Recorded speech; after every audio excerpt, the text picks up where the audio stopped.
বাংলাদেশ আওয়ামী লীগের উপরে যে নিষেধাজ্ঞা দেওয়া হয়েছে সেটা আমরা যারা বাংলাদেশের জনগণ আছি তারা কিন্তু কখনোই মানি নাই। আর 13 তারিখে যে আওয়ামী লীগের লকডাউন ঘোষণা করা হয়েছে, আমরা বাংলার জনগণ ঐক্যবদ্ধ হয়ে এই লকডাউনে সমর্থন দেব।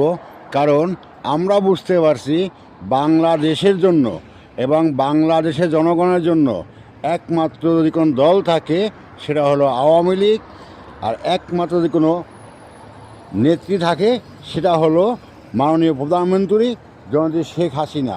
কারণ আর বাকিরা সবাই ভাড়াটিয়া, এটা আমরা বাংলা জনগণ বুঝতে পারছি।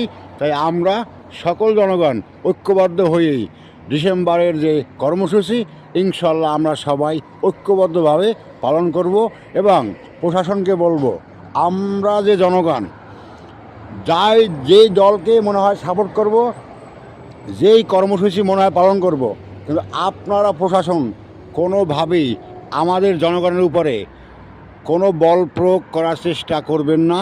তাহলে কিন্তু আমরা ধরে নেব আপনারা কিন্তু দেশদ্রোহী এবং এই বাংলাদেশকে আপনারাও চান না।